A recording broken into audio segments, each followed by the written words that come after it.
It's midday. Hello, good afternoon, and welcome to the Citi Prime News, live from our studios at number 11, Dr. Morton Loop in Adabraka, Accra. My name is Eno Safo, and this afternoon I'm here with Kweku Ediamansa.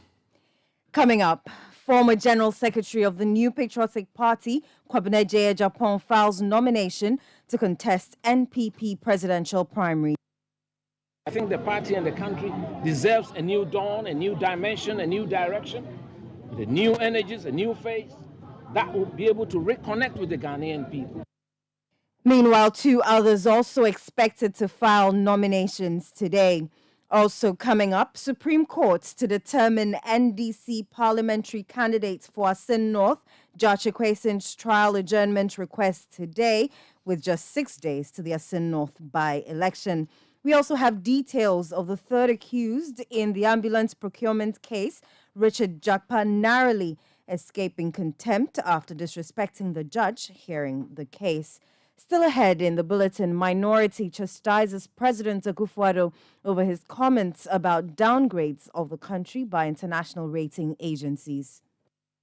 It's a huge revelation for us. We are going to take it up. We'll call for more investigation. We'll call for prosecution. We'll call for situations where the truth must come out and the right people are punished for it.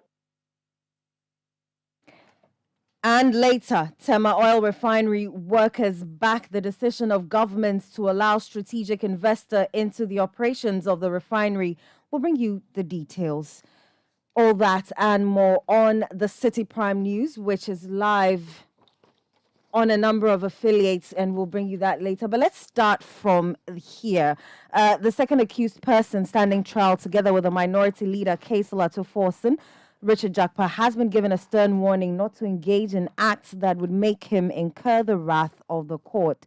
Let's go live to the court and speak to court correspondent Hansen Ajimine for more on that story. Hansen, how did events pan out on that particular case? So the witness of the first accused person, that's Kaisala Toforson, was under cross-examination, and the second accused person wanted to leave the court to use the washroom, but the judge initially was hesitant to allow for that. But upon a request by the lawyer of the accused, the judge asked him to use the washroom within the courtroom. However, when he went to the washroom and came back, the second accused, who appeared furious and angry or disappointed at the fact that the judge initially did not want to allow him to use the washroom, expressing displeasure by making certain outbursts when the judge instructed that a sanitizer should be handed over to him. Now, the judge, Justice Efia Sewa Sariboche, who found this act amounting to contempt, did not hide her displeasure about the act by the accused person and gave a stern warning to him, indicating to him that what he had done amounts to contempt, and if he repeats same, she will be forced to use the powers of the court fully. So basically, this is what happened, and the judge basically took the opportunity to give warning to all the accused persons to be careful not to go the wrong way and engage in activities that would amount to contempt of court. What was the reaction of his lawyer and the accused himself? Well, just moments after the outburst from the accused, then his lawyer stood to his feet. He was about to cross-examine the witness of the first accused person, and then he attempted apologizing on the behalf of his client. But this is one that the judge will not take, because in the words of the judge, the accused person is a full-grown adult, and he is one who knows what is right and wrong and can apologize for himself. And so it is not up to his lawyer to do that apology. So for his lawyer, it appeared that he knew where issues were heading towards and sought to get the judge to temper justice with mercy by pleading with her and asking for forgiveness right away.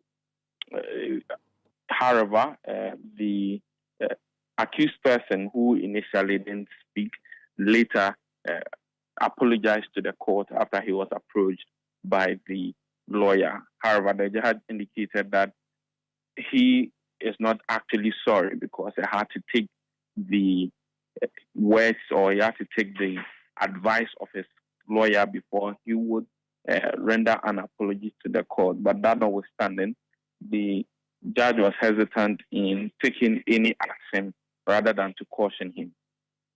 All right. And lastly, on this particular case, what stage has the trial gotten to? So the state is done with its case. The application of no case has been denied. And so now it's up to the accused persons to open their defense. And so it began with Kesela Forsen calling his first witness. Now, his first witness is a subpoenaed witness from a bank which had been approached by the government to prepare letters of credit for the purpose of the purchase of these ambulances. Now, the witness came to court, indicated that he did not have a full reflection of events, even though he worked directly on the letters of credit, because it's been a long time since he was approached, the bank was approached, and since he worked on it, and the documents have been moved into archive. And also the fact that he also made the point that he would need about a month to get these documents, and also the fact that the letters, the supposed deal that was supposed to be between the government and the bank actually did not materialize.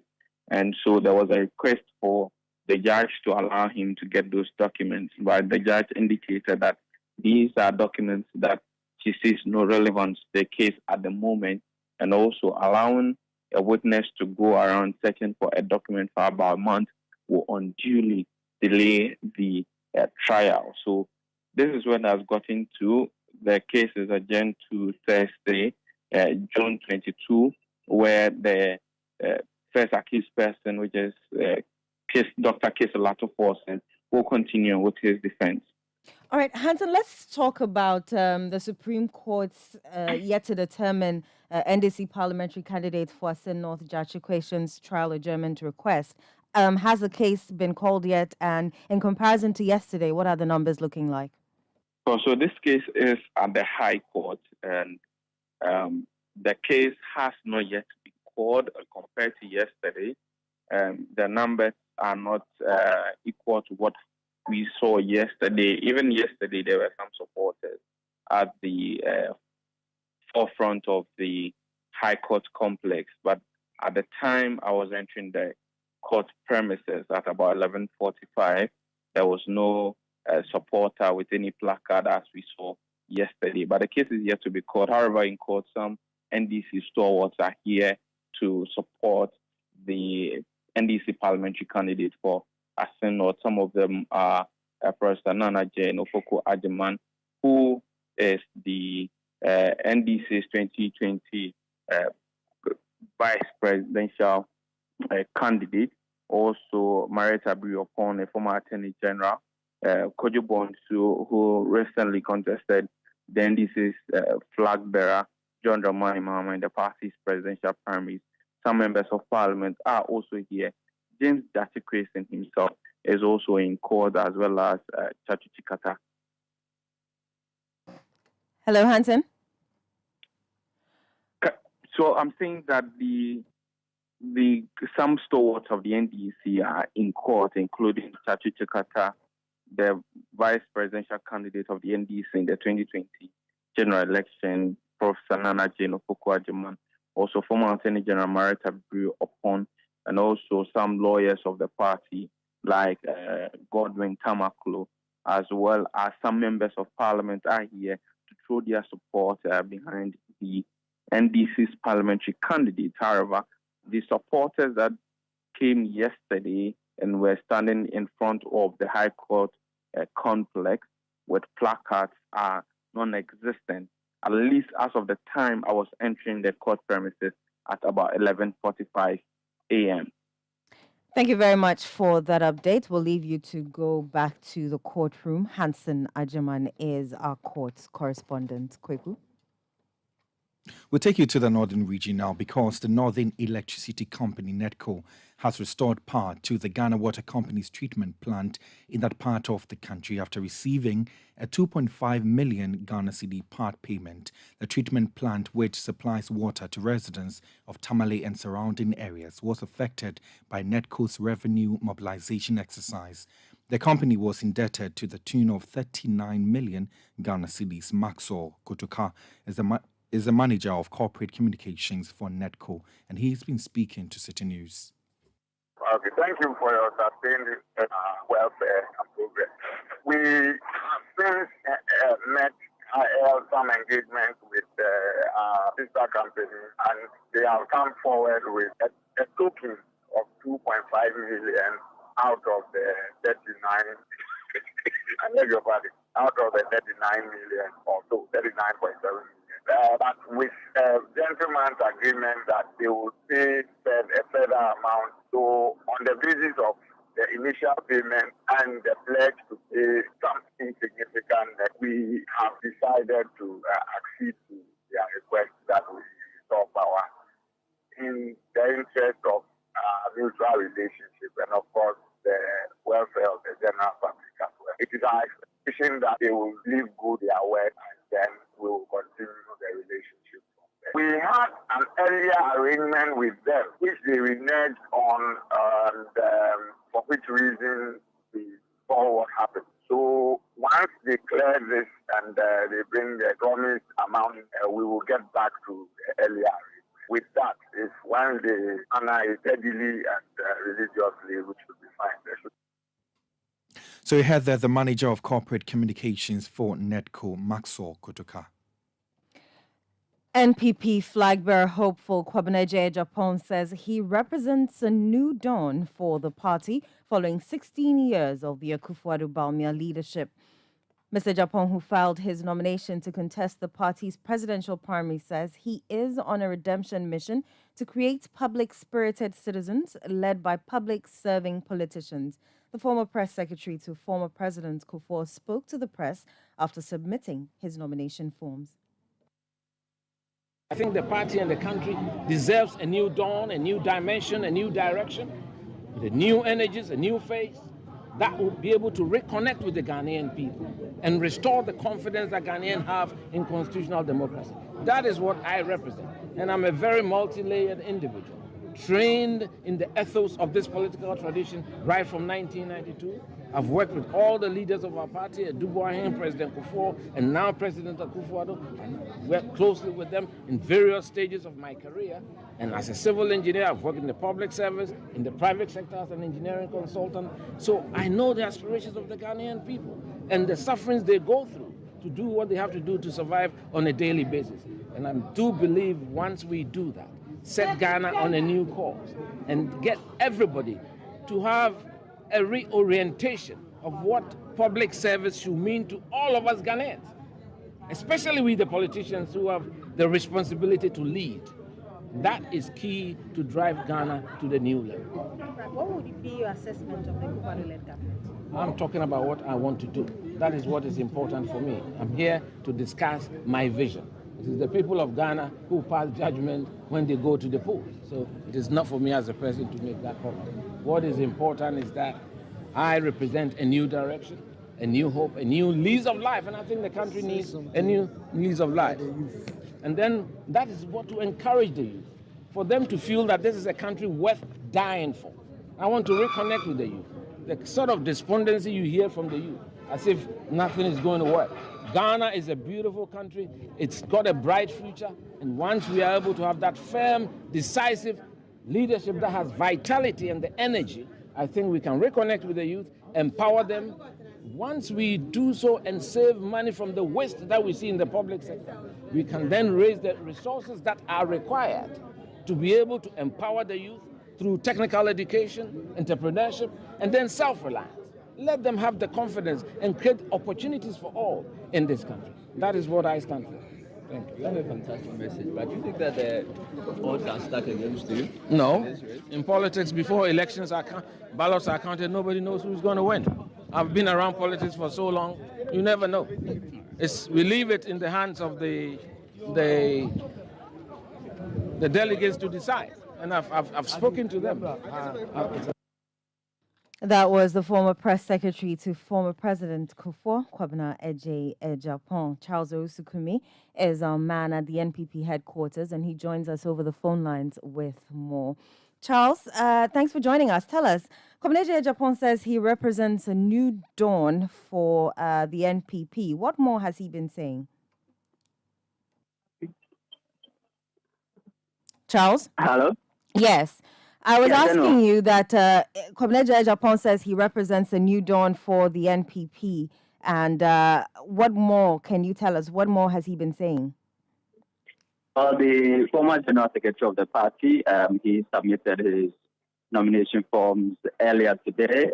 If you can hear loud music in the background, it's an expectant crowd that is waiting for the arrival of Kennedy Japan. But Mr. Kwabena Japan, he says that his new dawn is hinged on a few principles, and I'll quickly name a few of them. He says that he intends to run a small, lean, efficient government. President Akufo-Addo, he has been criticized a lot because of the number, the sheer size of his government. Kwabena Japan says that he intends to run a lean government because he believes that's very possible. And he also says that his new dawn is hinged on the enforcement of law and order and a drastic penal regime. He says that people are not punished enough for wrongdoing, and so they are emboldened to go ahead, and corruption is not punished enough. And he intends to run a government that is hinged on law and order and a drastic penal regime. He also says that he intends to reduce the politicization of the civil service and run a government and a public service that is hinged on meritocracy. He says that people who deserve to be given roles in government are the ones who will get these roles. He also says he wants to reduce waste in the public sector and ensure value for money in procurement. It's been said time and time and again that procurement is one of the biggest means that public officials siphon money from the public purse, and he intends to reduce that and ensure that whatever public money is used for, the country will get value for money. The last of his new dawn policy is an extensive consultation on major policy decisions. He says that any major policy decision that his government will make, he will be sure to embark on extensive consultations of all stakeholders that are important to such a decision before he comes up with that decision. So these are some of the things that he's been saying. He says that a 16-year leadership of the party by the Akufo-Addo and Bawumia is enough. He says that he represents a new phase for the party. He says he's worked for the party since 1992, worked for Dr. Edibo Ahine, worked for President Kufuor, worked for the party as General Secretary. And so he has garnered enough experience and exposure working for all these people. And he believes that it is time for someone like him, a civil engineer who has done work in the public service and also in private service as a consultant. He's aware of the many challenges that face Ghanaians. And so he says that he's capable of solving these problems. He has asked the NPP delegates to give him the opportunity to represent the party in the 2024 presidential primaries. All right, Charles, tell us, what was the euphoria surrounding his filing? Was the number as a lot as in comparison with Bawumia's filing? Hello, can you repeat that? Barely hear you. I was asking about the numbers when Kwabena Japan was filing. No, I think came with just a few people. It wasn't anything close to what happened here when Dr. Bawumia came. It's not anything close to what's happening here right now as we await the arrival of Kwabena Japan. It was him, just his wife, and just a few supporters that came along with him. Who else is expected to file their nominations today? Hello. Yes, Charles, I was asking who else is expected to file their nominations today. Yes, so like I said earlier, the MP for Asin Central, the Honorable Kennedy Japon, is expected to arrive here shortly. The music, the dance, all is to prepare for his arrival. Then shortly after him, Sojopoku, the private businessman who also picked up nomination form, is expected to submit his forms later today. Many thanks for that update. Charles Owusukumi is our man at the NPP headquarters. Kweku. Now, Ghana's economy saw a 4.2% growth in the first quarter of 2023 compared to the same period in 2022. This is according to data released by the Ghana Statistical Service. Data from the service also reveals that the country's real GDP saw a 1.1% increase in the first quarter, surpassing the previous quarter's record of 0.3%. Here is government statistician Professor Asamoah Gyan providing more insights into the key factors driving the economy's growth. In terms of the growth rate that we are seeing, the main drivers of the growth rate that we are seeing for the first quarter of 2023 is largely driven by the services sector, which grew by 10.1%, which was driven by public administration, and what we are seeing from the agricultural sector, which grew by 4.8%. So from that broad perspective, that is the three-sector perspective, the two sectors that have contributed to the 4.2% growth rate is largely as a result of services, 10.1%, and agriculture, 4.8%. What is important for us is not these three broad classifications, but the subsectors that we have under these three broad classifications. As I've indicated already, within services is public administration, but within agriculture, what we saw is the growth rate in livestock, which grew by 6.6%. So although livestock saw the highest growth rate, because crop has the highest weight of 43% at its share within the agriculture sector, it really contributed more to the growth rate in the agriculture sector, keeping in mind that crops, of which cocoa is a component, also grew in the first quarter of 2023, although its growth rate was relatively slower than what we saw in the livestock subsector.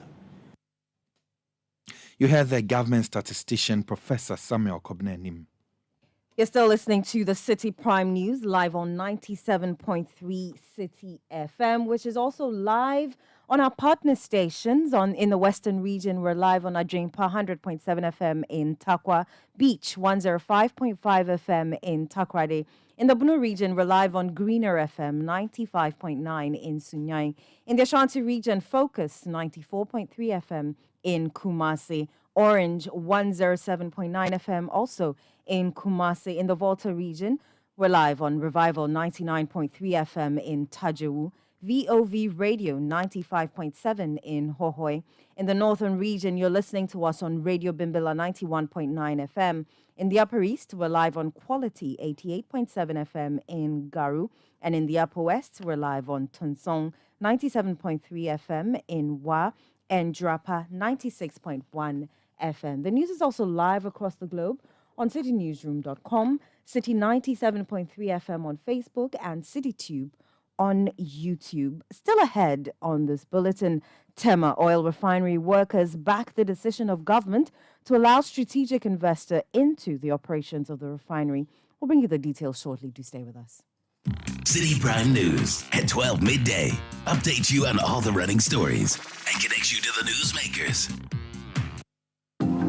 The biggest business festival in Ghana is on. Mark your calendars this June as we bring you the Citi Business Festival 2023. The running theme for this year's festival is Make It Ghana. It's going to be a month-long conversation on how to grow, improve, and expand your business with seasoned industry experts. Join the weekly business forum every Tuesday from 11 a.m. to 1 p.m. live on Citi TV for discussions on various thematic areas each week, beginning with Week 1, reimagining the digital economy. Week 2, building resilient SME brands. Week 3, the changing phase of the Ghanaian retail market. And Week 4, understanding and leveraging agribusiness value chain. Jones. Also, tune in every weekday at 9:05 a.m. for the City Business Festival on-air series on the City Breakfast Show on 97.3 City FM to acquire the information you need to kickstart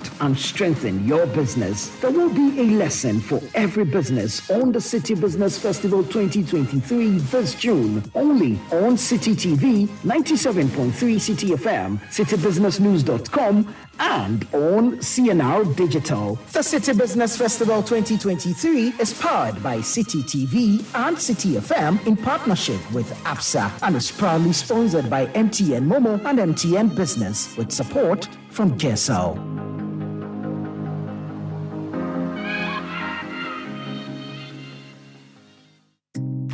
Citi Prime News at 12 midday. Updates you on all the running stories and connects you to the newsmakers.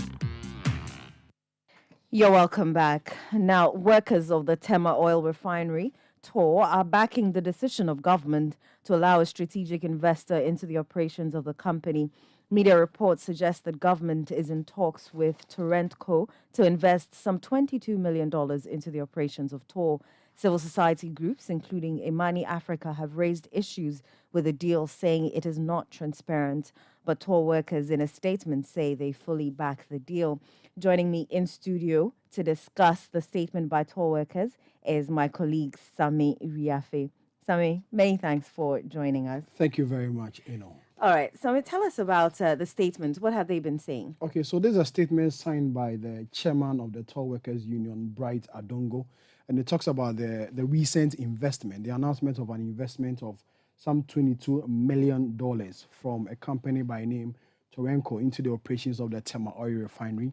And when this particular announcement was made, some civil society groups have raised issues with regards to this particular company and have cited issues where they believe this whole deal is not transparent. So this morning, the workers of TOR issued a statement to back this particular move, which according to them will help revive the Tema Oil Refinery. I read the excerpt of their statement, and it says, it is important to draw the attention of the public and well-meaning Ghanaians to the fact that for over a decade, TOR has not fully operated in a suitable way due to political interference, mismanagement, and lack of the requisite investment in the company by successive government. Notable among the current challenges of the company include failure to fund the purchase of crude oil processing, debt overhaul up to the tune of $500 million, product accounting challenges, many critical equipment being left to rot due to prolonged period of inactivity and lack of funds to maintain them. He also says many product storage tanks are out of service due to lack of maintenance. It says currently 20 out of a total of 59 tanks are out of service. Lack of salary increase for staff of TOR over 5 years now, and workers are really suffering. So they list some challenges, including what I've just mentioned, 10 of them, and which they believe this investment will help. The statement continues and says, it is our considered view that the right investment has to be made now, other than what we risk losing our oil refining, which is fast deteriorating. Quite obviously, we think the only way out now is to consider private involvement in the running of the refinery. It is on this basis that we, the Senior Staff Workers Union of TOR, welcome the decision of the board and government to engage a strategic partner to revamp the refinery and bring it back to operations to contribute to fuel security in the country and stabilize the Ghanaian cedi. We are confident that this initiative will also guarantee job security and improve condition of service and bring hope to at least the suffering workers of TOR, and many of whom are lacing their boots to join their colleagues in the Middle East. We consider the yet to be finalized arrangement with the selected partner, Netco, as the only viable option and available to bring back the refinery into operations. Finally, it says it is important to clarify that per the terms and arrangement, TOR is allowed to terminate the deal anytime and refund the cost of investment to Netco if it finds the better alternative during the term of the arrangement. Finally, it says, as far as we are concerned as TOR workers, this is the only and the best alternative, better than what is being considered. We therefore pledge our support to the board, management, and government as it works to conclude this arrangement. Thank you very much for going through that statement with us. Samiri Afe is with us here in the City Newsroom, and we'll definitely bring more reactions to this developing story in our subsequent bulletins. Kweku has some more stories. Now, the Ministry of Fisheries and Aquaculture Development is urging stakeholders in the fishing industry to desist from politicizing measures put in place by government to address the issue of dwindling fish stock in the country. Now, according to the ministry, fighting illegal fishing practices and the observation of closed fishing season, among others, will be effective when all stakeholders get involved. The annual closed season was introduced by the government to ensure sustainable fishing practices. The exercise for this year will start from July 1 to July 31 for artisanal and inshore fleets. This will be extended for industrial trawlers to August 31, 2023. In an interview with City News, the Deputy Fisheries Minister, Moses Anim, said the exercise must not be politicized. Good for Ghana, it is good for the world that we all ensure that there's sustainable management of every natural resources given to our motherland. And one of such natural resources is the sea or the ocean. That if you take away the living things, the fish, the ocean becomes just a medium of transport. And maybe your hydrocarbon generations that you get, your petroleum, your crude that you get from that. The life in the ocean is brought about by the living things in it. And I can assure you, if we replenish the stock in the marine and then coupling it with the aquaculture development that we are doing, there will be fish for us. And it will mean that we will be increasing our import substitution, either close substitute or the actuals. So we reduce importation. We're importing some $200 million of fish. Why? It's the same CD we mount pressure on, and we want the economy to grow. Post-COVID, we will have to reduce importation of fish. Let us do this concurrent management measures together so we can reap. And then we'll reap for today and we'll reap for tomorrow. I'm encouraging and motivating everybody that this close season, let us have full compliance and let us see this close season as a nation good, devoid of politics. And what is good for this country, same as education, we should all come together to implement that this, if we don't do it, our children will come and they will lash us with koboko because we could not take good care of the resources bequeathed to us by Almighty God. Our forefathers have done that. Now, Mr. Anim added that government is working assiduously to ensure the exercise is strictly adhered to. We are saying that the industrial trawl, they do 2 months close season. From July, 1st July, they will end August ending. Why? Because they have to concentrate on MSRs and they are bottom dwelled. Okay, and apart from the capacity or whatever, we say do 2 months. Our artisanal fisher folks, we say 1 month. That is from 1st July to end of July. So these are the periods. This year, we're going to go out again with our usual few things that we give out. We're also going to go out again, strengthening the alternative livelihood. There's going to be enforcement of the compliance issues, which of course our MCS and also our enforcement unit, which we're spending so much budget on because human beings don't want to live within the confinement of the law. And those budgets could have been used for something else. In fact, if they had volunteer compliance, budget at the enforcement unit, which involves marine police, which involves the Navy, Marine Navy, and then all other units that have been brought together to constitute the Fisheries Enforcement Unit. The budget there could have been used something directly to the benefit of the fisher folks.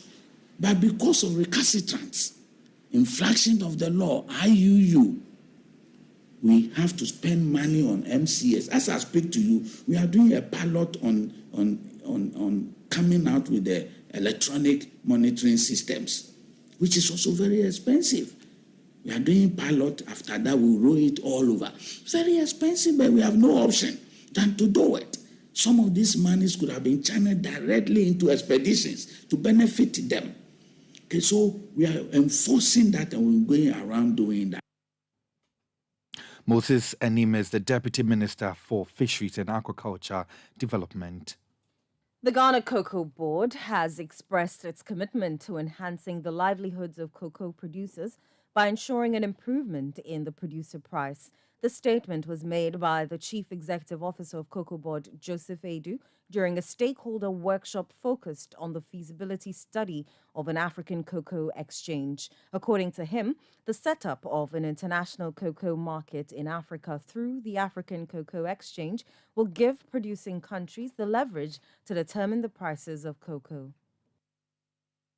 Even though Africa produces around 75% of global crop, we do not have a say when it comes to price determination. Rather, the consumers or the importers who decide what price to give. And this is so because the market is not here at the producing environment. The market is based in the consuming, environment. And we brought this to the attention of the International Cocoa Organization. ICCO is a body made up of producing and then consuming countries. So we sat together and indicated that that narrative had to be changed to ensure that we had another market, international market, based in Africa. And ICCO had bought into this idea. They've commissioned a study into it.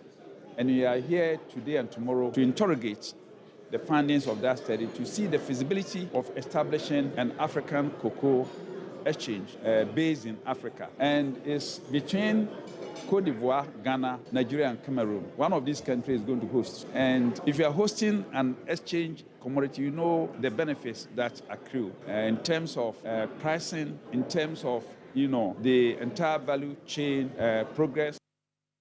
Joseph Boahin Edu is the Chief Executive Officer of the Ghana Cocoa Board. Meanwhile, the Minister of Agriculture, Brian Achampong, has pledged the government's unwavering support to ensure the success of the establishment of the African Cocoa Exchange.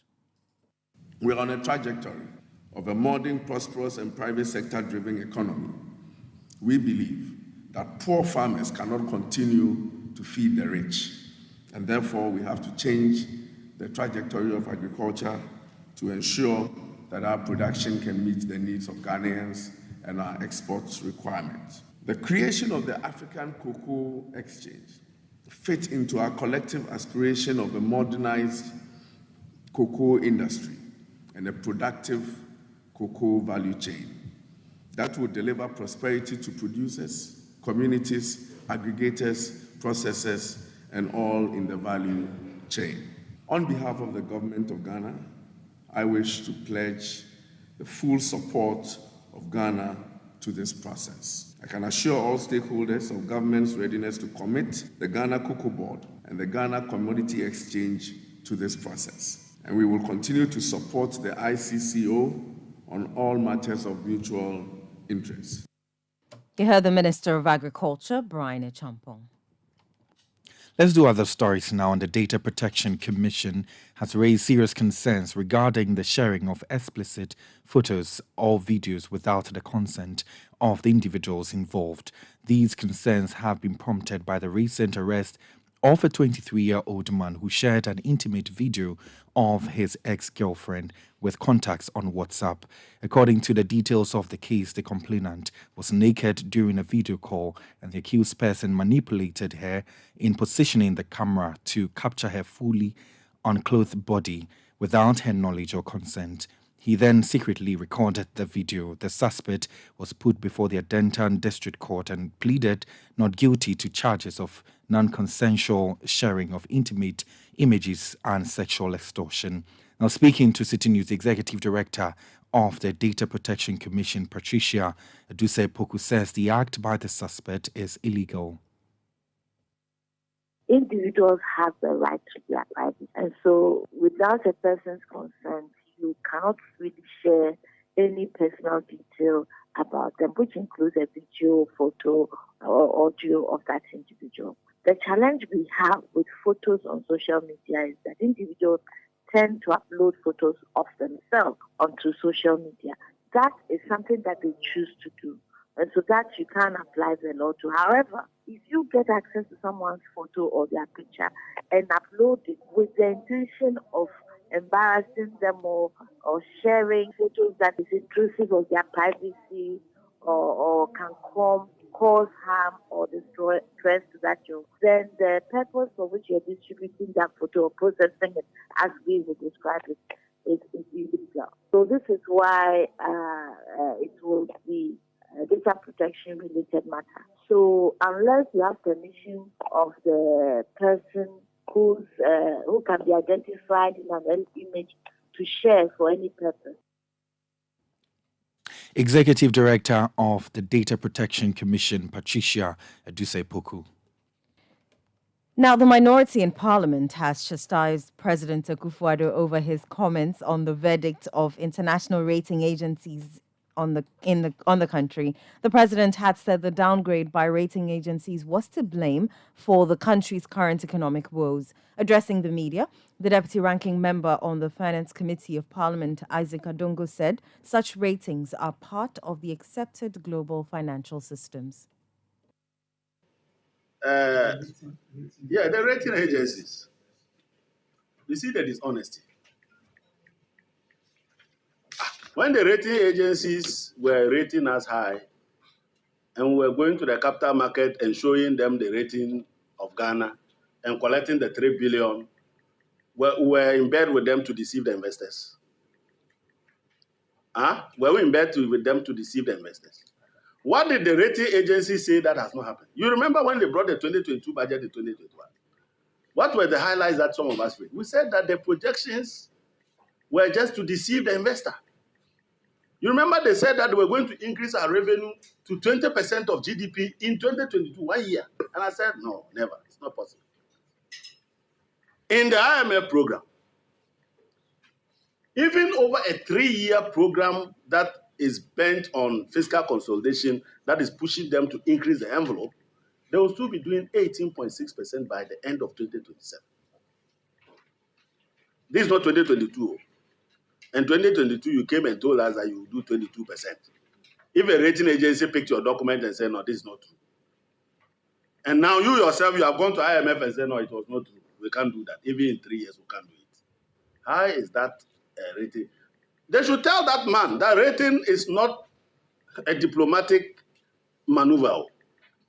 He should stop going around his peers and telling them stories. The rating agencies and the capital market predate his own life. And it is part of the global financial system that has come to be accepted.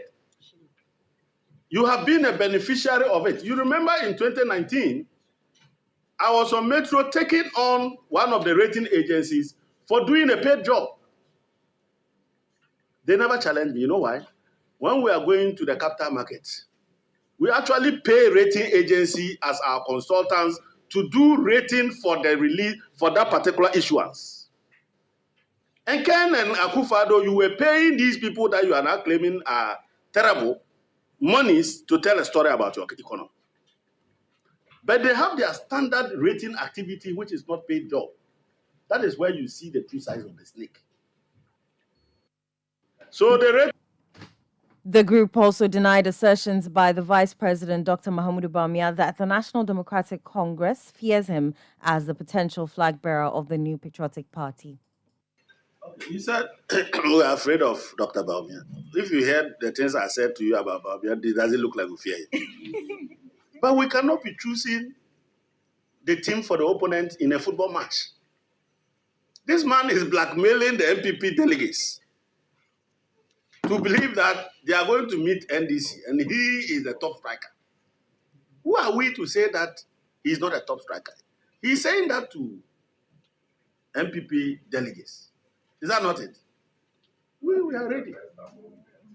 So if Bawumia is the best, if the Bawumia is the best they are using to break the 8, the man, when he said he will even break the 8, he broke our lives. And he is now coming to break the 8. We will tell him the last time he mentioned the 8, what happened to us. There are a lot I can say about what Baumia represents, but I know he will talk again. So we can't say everything here. But it is left to the MPP. If they decide that yes, he's the best to face us, we are ready. You saw when we selected our flag bearer. He's been warming up and lifting every day. Waiting for them. If they mistakenly bring a Koshoko, that's death. Do you get it? So they can go and bring Baumia.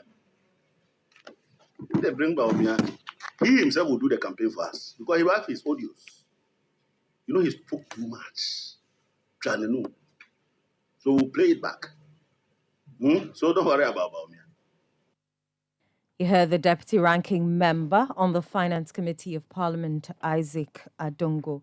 This is still the Citi Prime News, live on 97.3 Citi FM. Still to come, Ghanaians have been celebrating former Black Stars captain Asamoah Gyan following his retirement from active football. We'll give you the details shortly. Do stay. Citi Prime News at 12 midday. Update you on all the running stories and connects you to the newsmakers. Out of over 10 million Ghanaians employed, only 1.9 million are actively contributing to SSNIT. For most people, their retirement plan is either their children or savings. What if your child is unable to care for you? Long life depletes your savings, or you suffer permanent disability. Financial support from loved ones in your old age is a blessing, but you should not rely solely on them. Whether you're a fashion designer, an online entrepreneur, a lawyer, or a business owner, today, life is good, but tomorrow may be different. Register with SSNIT and sign up for SEED for old age pension, invalidity pension, and survivor's lump sum benefit for your nominated dependents. Take control of your future. Ayo Udacho, Fano Pass now. Dial *711*9# to pay your contributions. Contact SSNIT on 0302 611 622 or on socials at SSNIT Ghana. SSNIT, we deliver on our promise. T's and C's apply. SSNIT. Citi Prime News at 12 midday. Update you on all the running stories and connects you to the newsmakers. You're welcome back.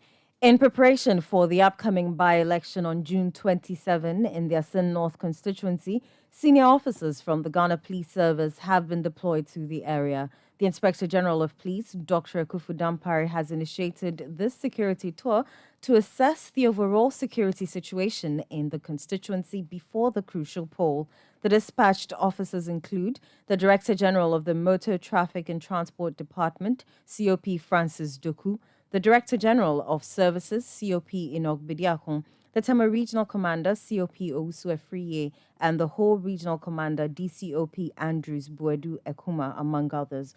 During one of their engagements in the Asin Benue area, the police urged community members to promptly report any suspicious acts of violence or individuals with the potential to disrupt the elections in any manner.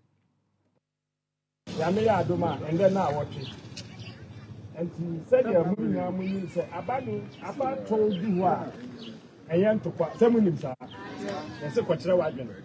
Now, what 2 years, as I said, with you, now I quite tenacity. And I walk with you, where you may walk away. I wonder now, baby. Next week, we all know that the by-election will be ongoing. So if you see us here, it means we are here for a good cause. We advise that if you do not have anything to do at the polling station or the collation center, please stay at home and watch all the proceedings live on TV or listen on radio.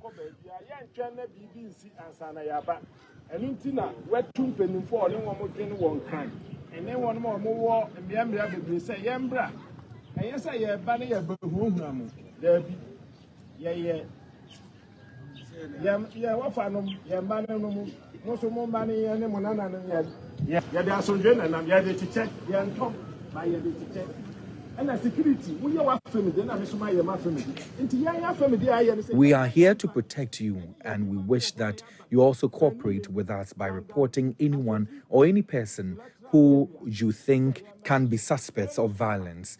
That day, you will see most of our senior police officers here, as well as several police officers. Please do not be scared, because we will act professionally.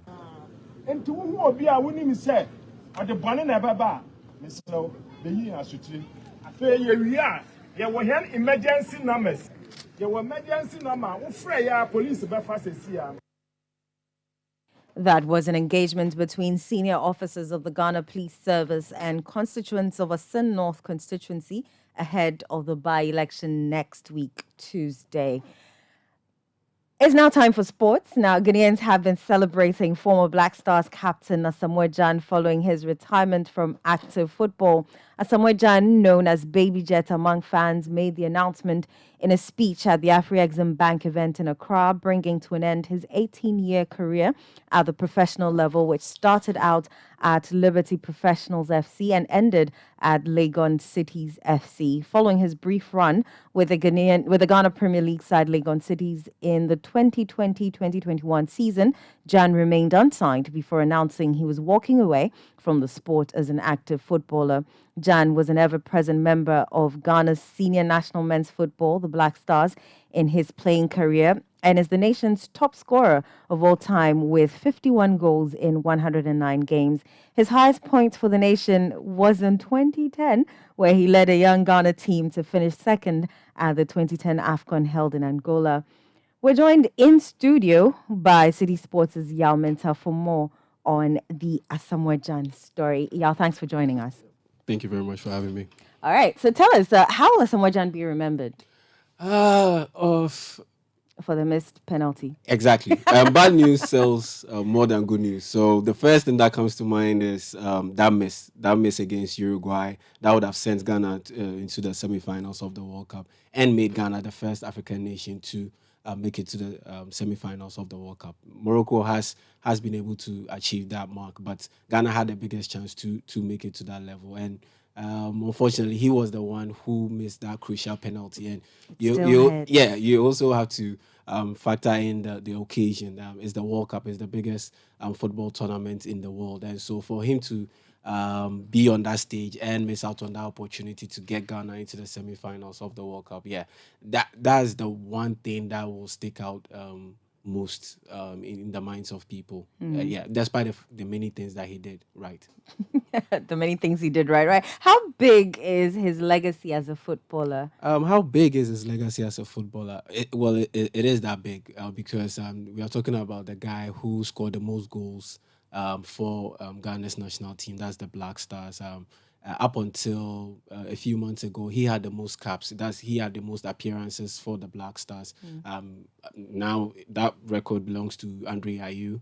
Asamoah Gyan had 109 appearances for the Black Stars, and he scored 51 goals. And he set the mark, and no one has been able to get to that mark. And you look at the fact that he's Africa's highest goal scorer in the history of the World Cup. He had 6, and he was quite prolific in that sense that he scored 6 goals in 11 appearances at the FIFA World Cup. And on top of that, he's the first player in world football history to score in 9 successive tournaments. So that talks about his longevity and his ability to stay at the elite level for a long time. So that's how big his legacy is as a footballer. Right. So Asamoah Gyan played in several tournaments. Personally, which one do you regard as his best? I think the 2010 AFCON. Many will point to the 2010 FIFA World Cup, but I look at what he did with that young team because we had a lot of injury issues. Michael Essien wasn't available, Stephen Appiah wasn't available, a lot of our veteran players weren't available. And so what Ghana had to do was push the 2009 Under-20 World Cup winning team into the Black Stars. That had the likes of Ajiman Bedu, Andre Ayew, Ransford Osei, Dominic Edia. Those guys were very young. And to see Asamoah Gyan lead such a very young team to the final, the 2010 final, where we lost out, unfortunately, to a late Mohamed Gedo goal against Egypt. I think that's his biggest or his best tournament because honestly, it showed how great a leader he was. And for me, that's the best tournament Asamoah Gyan played. He scored very crucial goals and got us to the final. Unfortunately, we didn't end up winning it. Okay. Is Asamoah Gyan the greatest Ghanaian player ever? No. I will pick Abedi Ayew Pele. Okay. Yeah, at the end of the day, you look at what they achieved for their in their respective careers, club level, and for the national team. Abedi achieved a lot than Asamoah Gyan. And on top of that, Abedi Pele, he played as an attacking midfielder. He wasn't necessarily a striker. And you look at the fact that he won 3 African Footballer of the Year titles or awards. Asamoah Gyan didn't have any. He didn't win any. You look at the fact that he played at Marseille and he won the Champions League. He won the French Ligue 1 twice. Asamoah Gyan, he won the UAE Pro League during his time with Al Ain. Funny enough, Abedi also played for Al Ain before he retired, and he also won the league title in the UAE. And so you look at all these things, and the fact that Abedi won the AFCON, the last Ghana team to win the AFCON, which was in 1982. Abedi Pele was part of that team, though he wasn't a prominent member of that team because he was young then, I think 18, 19. But the fact is, he won the title. And for Asamoah Gyan, he's been close on 2 occasions. In 2010, we finished as runner-up. And in 2015, we also finished as runner-ups. And so if I compare the two, looking at what they've done for Ghana, looking at what they've done for their club level, and I look at their achievements, I would pick Abedi Pele. I mean, at the end of the day, he was called Abedi Pele, and the fact that he had the name Pele attached to his name showed his greatness. So for me, I'll pick Abedi Pele ahead of Asamoah Gyan. But it's that close. It's that close. Right. Just before I let you go, when does a footballer know that it's time to hang his boots? Because I remember, was it during the World Cup, he wanted to play for Ghana, and everybody was like, he's out of shape. Yeah. When do you know it's time to hang your boots? When you miss that step that you used to have. When you see younger players going past you, when you see that, you feel pains all over your body once you are done playing, and there's that desire to just get up and start and get it all started all over again. You just don't have that zeal. That's when you know, it's time to hang it up. That the fact that you can't go through that process all over again, over and over again, that's where you know that, it's time to hang up. Despite the fact that, you might have all the experience and the cerebral power to play the game, but that's where you know it's time to just call it quits and focus on something else. And Asamoah Gyan is doing exactly that. Recently, his foundation, his academy, they funded a tournament, the Baby Jet Under 16 tournament, which was played out at the Cape Coast Stadium recently. So that's what he's focusing on, putting the spotlight on the next generation. All right. Thank you very much. You heard You're City welcome. Sports' Yao Minta telling us about Asamoah Gyan's retirement. But defender Sheila Ilyasu was part of the Black Stars team that played in the 2006 World Cup in Germany with Asamoah Gyan. And this is what he has to say about his former teammate. I think, first of all, he has done his best for himself in the country. And such a personality, I think he needs a lot of recommendation. I had an opportunity of playing with him. That was in 2006. And to found Kuku. It is unfortunate that we are losing such a great legend.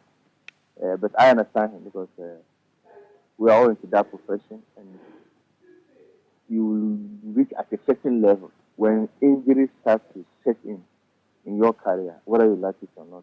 There are certain places you can't go because look at how he devoted himself to the profession itself. Asamoah is somebody that you see him today, you still want. You heard defender Sheila Ilyasu, who was on the Black Stars team that played in Germany with Asamoah Gyan. And that's it for the Citi Prime News, which has been live from our studio in Adabraka in Accra. My name is Eno Safo, and I was here with Kweku Ediamansa. For more news, do log on to our website, citynewsroom.com. Up next is the afternoon's edition of the City Business News with Natalie Nete. Many thanks for tuning in.